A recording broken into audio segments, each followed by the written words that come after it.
Hello, good evening. I'm hoping now that you can hear me and see me. It's very nice to be here for, I'm still getting to grips with everything for this edition of Not a Collection of Parts. I'm a little bit late this week. So this week I wanted to talk a little bit about vertigo and what I think is missing. And the reason I wanted to talk about that was because it's something that has happened to me a few years ago. I had this horrible condition. I think it was linked with a bit of stress or whatever else was going on. And driving along the motorway one day, and it felt like the car was going to tip over. I had to sort of, how I didn't crash, I don't really know. And so it really was quite awful.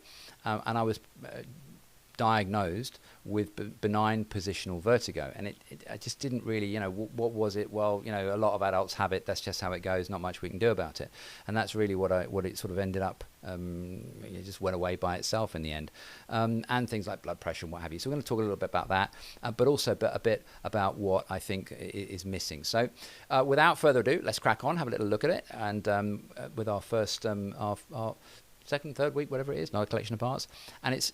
The first thing we have to establish is the difference between dizziness and vertigo. So there is a reasonably distinct difference. We're going to have the concept of dizziness it's an umbrella term, and it covers spinning, lightheaded, unbalanced, wooziness, anything you want to care to name. Somebody's put something strange in your cigarette or whatever it happens to be. We've all experienced dizziness. You get up a little bit too quickly, a little bit of benign hypertension or what have you.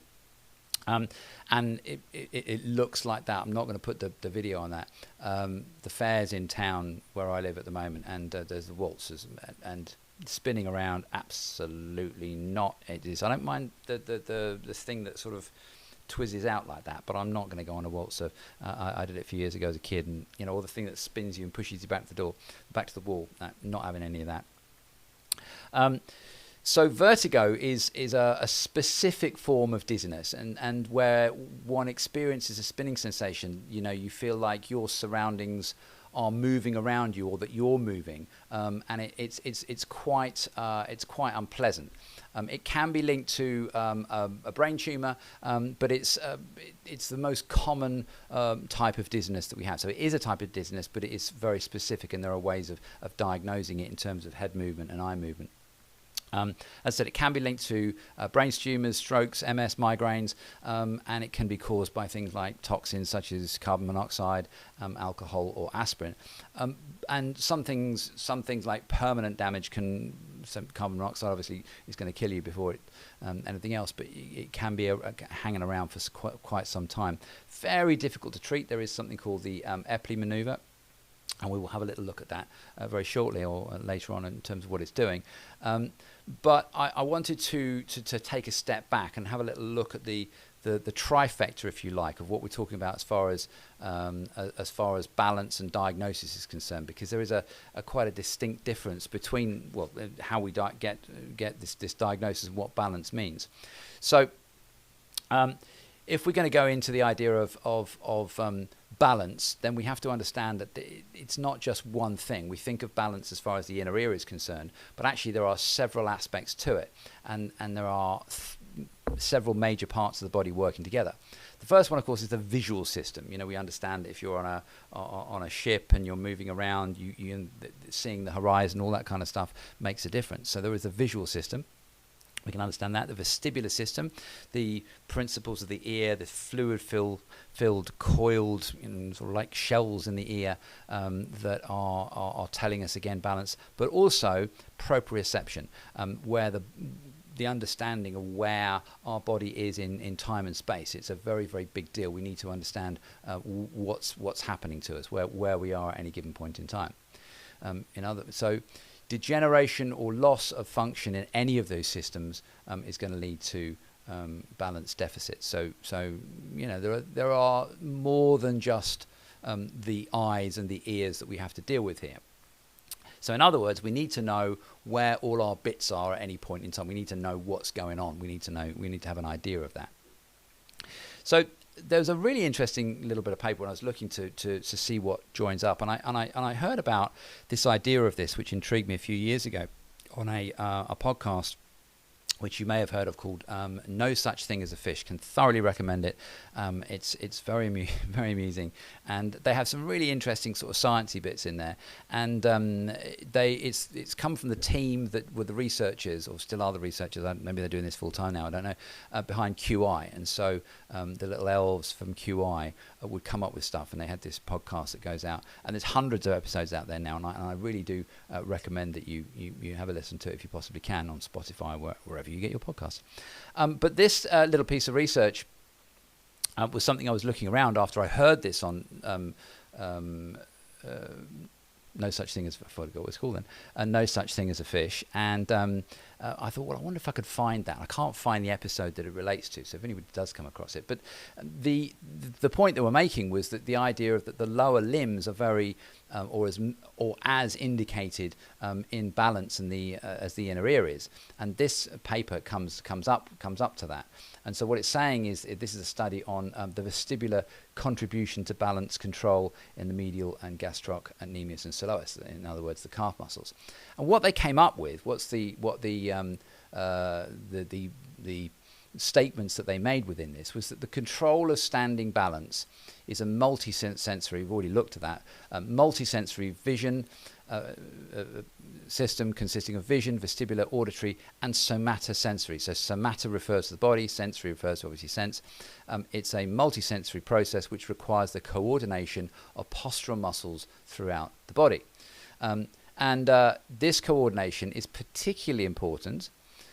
That's my emphasis, not theirs. Particularly important where the soleus and the gastrocnemius muscles generate the plantar flexion for movement that counteracts the forward toppling of the body to maintain vertical position. So this is the issue here, is that it's particularly important. This is what it's saying. It's particularly important at the ankles. So it's the soleus and the gastrocnemius. Now, not just soleus and gastrocnemius, and we're going to see why in a minute. But in other words, balance is not just an inner ear issue.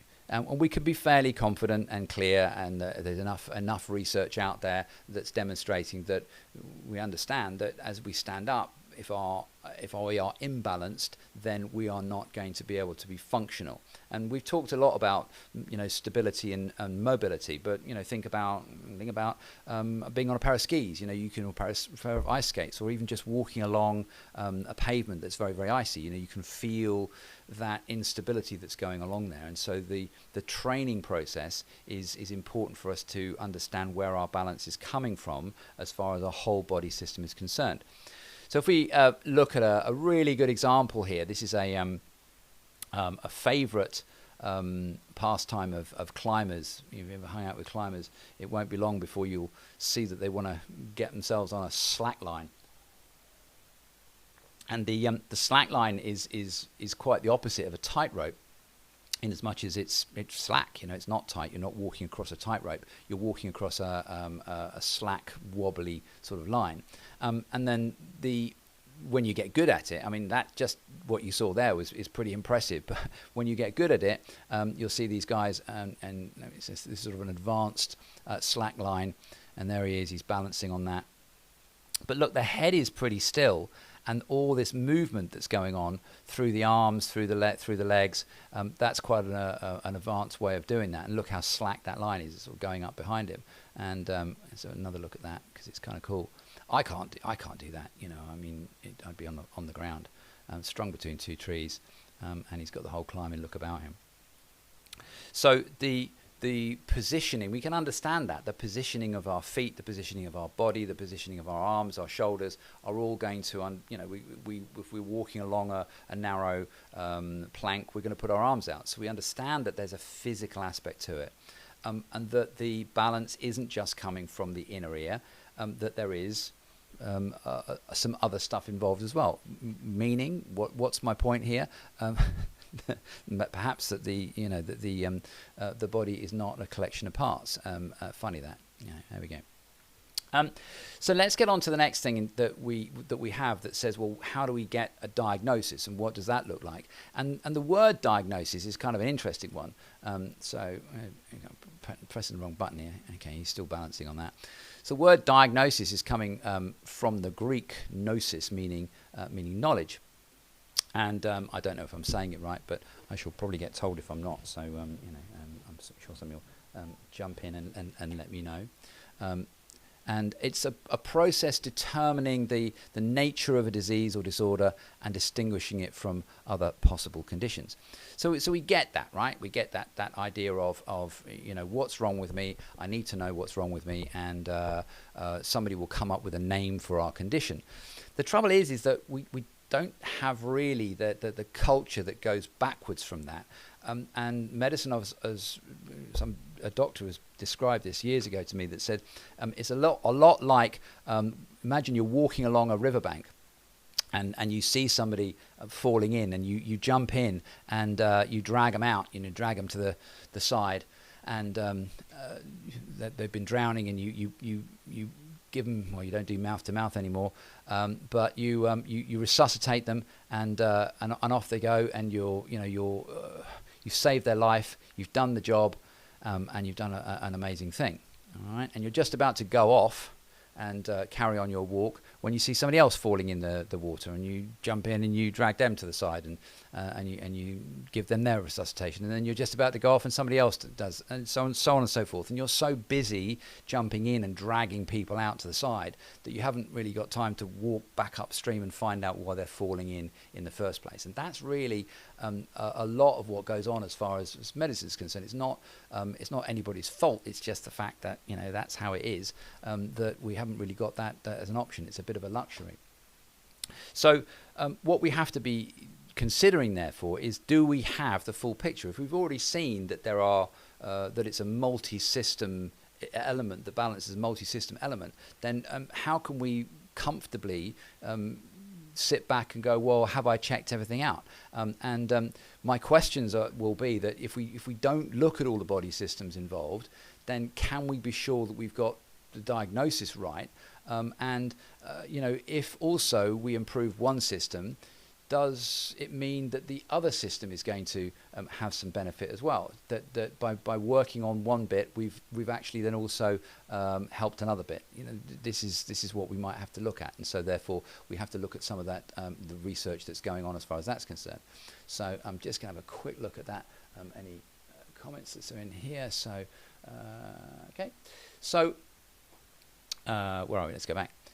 So I wanted to make sure clear also one thing is that really we have to, as therapists, from my perspective, I'm careful about, I don't want to get into the whole idea of diagnosis or treating a specific condition, and I want to work with what I refer to as the first law of natural cure. The first law of natural cure that some chap called Malcolm Stemp came up with, or said to me, maybe it wasn't his, but a few years ago, is that the body be treated as a whole without referral to named disease. And I think that's really, really important. I'm not a doctor. I'm not even interested in that kind of way of working where we're going specifically, right, this is what you're presenting with, this is what's wrong with you. Now, that doesn't mean to say that I'm not going to look at problem solving. That doesn't mean to say that I'm not going to be looking at why something is the way that it is. That's not the same thing. But what I'm saying is that I'm not going to say, right, you have got this condition because you've got X, Y, and Z. And the reason I want to get into that is because the condition is kind of a bit dull. There's a whole process in leading up to it, and there's a whole process involved in it, and there's a whole load of behaviours. And people will often say to me, oh, you've got this and this. What do you recommend as far as Bowen is concerned? It's like, well, what's the problem? Oh, well, the problem is they've got, insert name of condition. It's like, that's not the problem. The problem is whatever it is they're coming to you with, and it might be a terminal condition. It doesn't make any difference as far as I'm concerned. The point is this: is that it's not the condition really that I'm interested in looking at. I'm interested in how it affects them, what else is going on, what are the results of it, because it may or may not be that that their problem goes away. That's not the issue, but they may have a better quality of life. There may be all kinds of other things involved in that. So I'm very keen to emphasize the law of natural cure here. But at the same time, what I also want to do is I want to look at the whole picture. The body is not a collection of parts. So we understand the principle of balance, and we understand what that looks like. And then what we're going to look at here is another little study which came up in the American Journal of Geriatrics, or geriatricians, as it were. What was being looked at here was the fact that people who were self-reporting the fact that because they were a bit deaf, they had a bit of hearing loss that was going on with them. And what they found was that this was therefore affecting the way that they were able to get up and go and do other things in their life. There was a big impact on the rest of their lives, particularly as far as things like lower limb tests were concerned. That when it was tested, when they looked at, they found that the people who reported major hearing problems were also the same people that were indicating poor performance and having more difficulties in active living, and they had this thing which is called the SPPB, which is the short physical performance battery, and tests administered, and found that they scored lower in that, and that they also struggle to do the things that they would normally do. So why are we saying this? Because I find this very, very interesting, that people that are reporting deafness, we're looking at somatosensory systems, we've got vision, we've got vestibular systems as well, but they're also now reporting normal active daily living is an issue, in particularly poor lower limb performance. And I think that's really interesting. So again, I go back to the previous question. If we improve the lower limb performance, if we help them as far as their lower limb is concerned, does it therefore mean that it's going to help them as far as their hearing is concerned? Not necessarily. That's not the link I'm trying to make. What I'm trying to say is that the active daily living might improve, and so therefore their noticeable problem that they have, the fact that they're upset about their hearing loss, may be less of an issue. I wanted to have a quick look at also there's a treatment that is used to treat vertigo. Let's see if I can find it here now, and it's called the Epley maneuver. So we're just going to get that up a little bit if we can, and show you that. Where are we? There we go. So if I've got to that one there. So the Epley maneuver is quite successful in relation to treating people with there we go, for vertigo. It's going to get that up here now. It's an interesting video. It's a bit long. I'm just going to show you the bits of it that are interesting. And it's basically a way of moving the head and holding it there for a certain period of time in order to be able to then break down these crystals. There's something called canalization, which is which takes place in the ear. So let's just have a quick look at that. If we can just pop that over there and put the microphone sound on for that. There we go. So normally, only with head movement does fluid within the inner ear also move, informing the brain that a head turn occurred. However, should a crystal called an otolith gets displaced into the posterior canal of the inner ear, BPPV dizziness occurs. Fluid movement occurs due to the crystal rather than head turns, causing the brain to think movement has occurred even though none has happened. When the Epley maneuver is performed to treat this posterior canal BPPV by trying to get the loose crystal out of the canal, this maneuver is started by turning the head 45 degrees and the body laid back such that the head is extended about 20 to 30 degrees. The direction of this initial head turn is formally determined by the Dix-Hallpike maneuver. That said, the initial head turn is typically towards the side that more severely triggers the dizziness. If BPPV is present, eye twitching called nystagmus will occur. After 30 to 60 seconds, the head turn is turned 90 degrees to the opposite side and held for another 30 to 60 seconds. So the key to that is the length of time that it's being held, and I think that's really the thing we're going to look at, that you're holding it for a certain period of time. And and from what I can understand, again looking at the literature, is that it is fairly successful in relation to vertigo as far as changing these little crystals that are in the ear. but it does return quite often, and for some people, just doing that is pretty horrific as far as just getting there, the actual movement. But so you get somebody that's got really bad positional vertigo, and they're going to throw up doing it. There's another procedure that was referred to there, which is all about how you get movement through the eye as far as the diagnosis is concerned. So where are we now? So we've already looked at the fact that the lower limb muscles are, the literature tells us that the lower limb muscles are considered to be linked in here.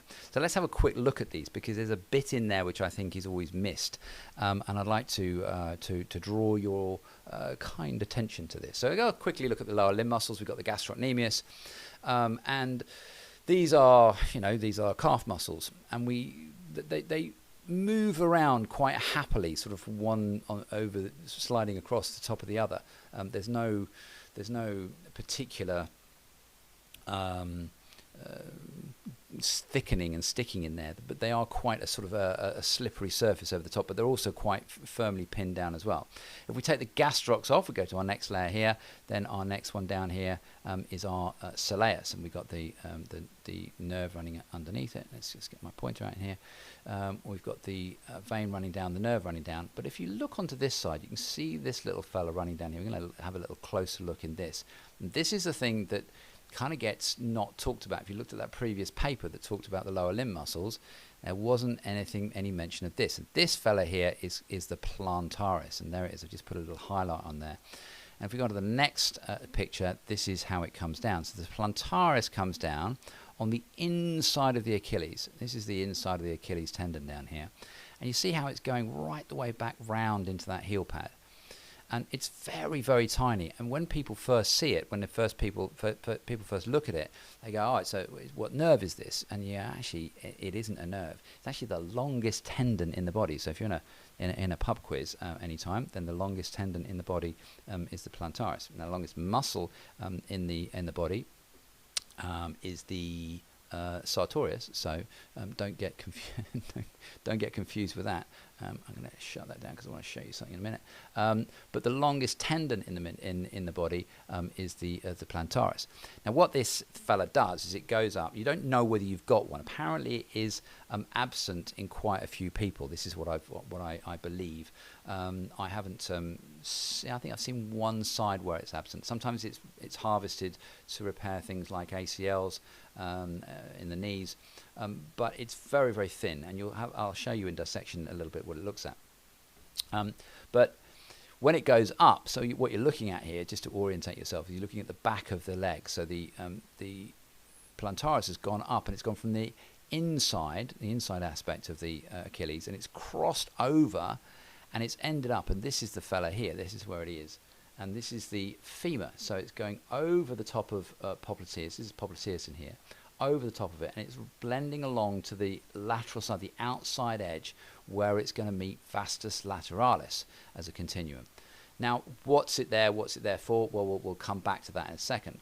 But if we just have a quick look at its path as it travels up, let's see this, and there it is, going up the inside. It looks like it's really loose, and there it is, but and it's hitting to that side. And it has, of course, a lot of variation. There's a lot of variation as where it's going. In this instance, it's sort of curving itself around, a bit like a tadpole onto there. But there was a great dissector that I was hanging out with a couple of years ago called Ron Coots up in Scotland.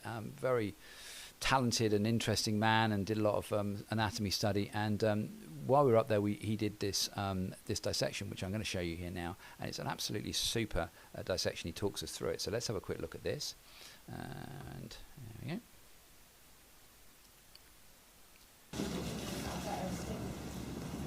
Okay. So here we're looking at the lateral side of the leg, initially with the iliotibial band, reflecting that back, and then taking the biceps femoris, long head, attached to the fibular condyle, and through onto peroneus longus, and reflecting that back. And we can see this shiny fascia behind the vastus lateralis. Here we have the nerve, the tibial nerve, and the peroneal nerve, which we took out of there. And then we have the vascular bundle in between the condyles, going down through the gastrocnemius. We've got the medial head of the gastrocnemius here, which goes superiorly around the medial condyle, as we would expect. But on the lateral side, when we lift the lateral head of the gastrocnemius, we'll find the plantaris and its tendon. It's going distally to the medial side of the calcaneus. If we take that off, we can then see the continuous connection with the vastus lateralis and its fascia. So you were surprised when you saw fibularis there, and how it vestigially comes across the top of that popliteus. So you were, when you brought that peroneus longus back, flapped it over again. This was your. Tell me what your surprise was. My surprise is finding plantaris so small on the lateral condyle, but I expected it to be up here in the middle of the fossa. And I'm also very surprised that I didn't see the popliteus coming across here as a bigger muscle. But also that continuation of plantaris into vastus lateralis. Correct. Yeah. And also this pressure which the lateral head of the gastroc puts on the lateral condyle in plantar flexion. So it actually pushes the condyle forward. Conclusions? Conclusions that we can find more connections here than we would have previously thought possible. And we'll probably find more connections here at the back of the knee with the semimembranosus as well.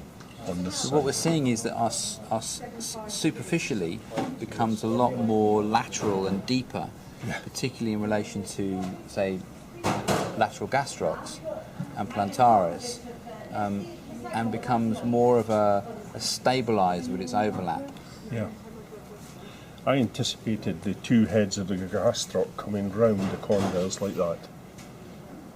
But in fact, it doesn't. Only the medial head goes around the condyle like that, and the lateral head actually holds the condyle down with its continuous connection to vastus lateralis, which we can't ignore.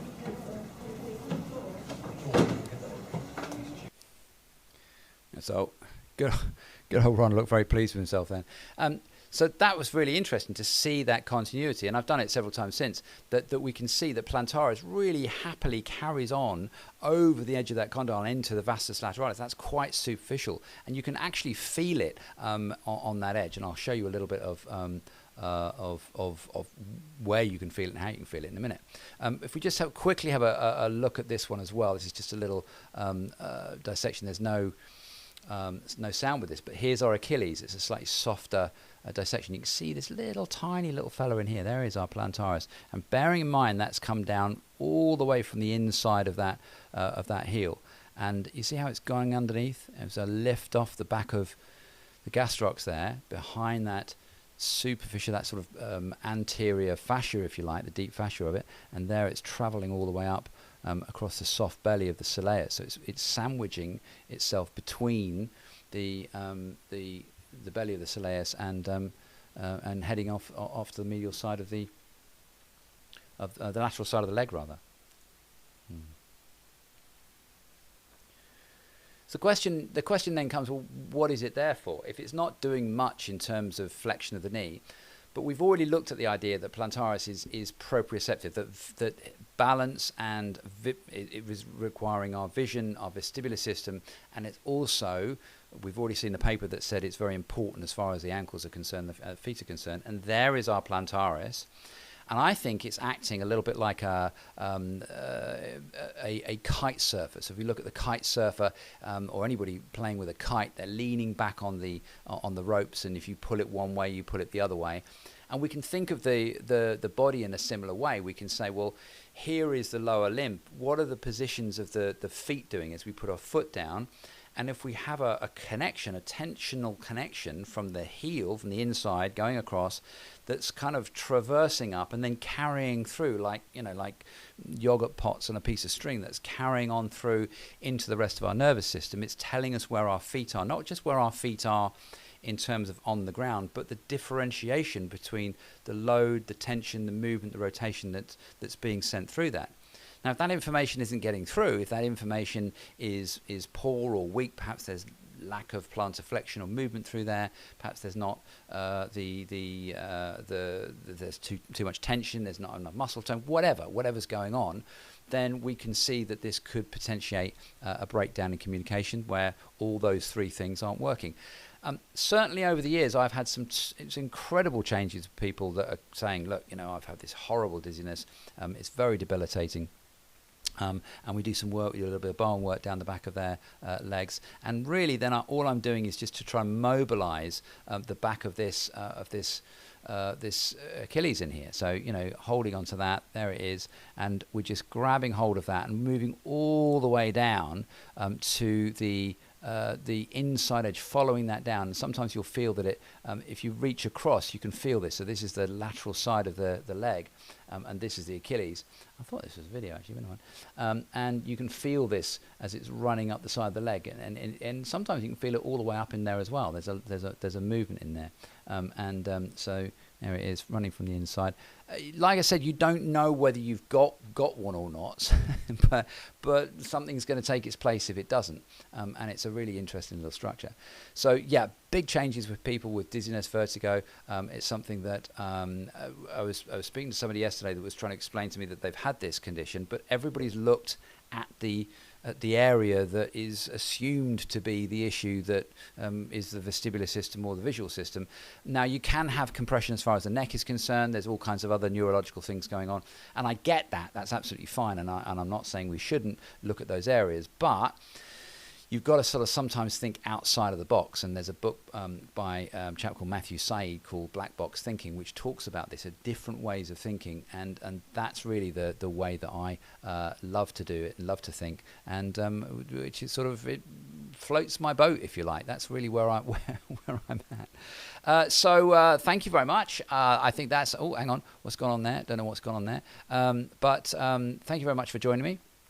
I'm not sure what I'm going to do next week. I've got a couple of things in mind, but please, by all means, give me your suggestions. Let me know if there's anything you would like me to talk about, like to see, along the lines of that the body is not a collection of parts. How can we explain something in a joined-up way as far as function? And remember, that can be anything. That can be, we could be talking about muscle, we could be talking about bone, we could be talking about cells, hormones, we could be talking about a nutritional aspect, although there's a bit of a minefield as far as that's concerned. Please check out the gallery on the functionalanatomy.com on the website. I've got a scar course coming up, and I cannot tell you how excited I am about going to look behind the scenes as far as scars are concerned. We're going to look at what is going on and how far does that scar tissue spread, and how might that affect as far as function is concerned with people that are coming in. So thanks very much. I will see you next time on Not a Collection of Parts. Bye for now.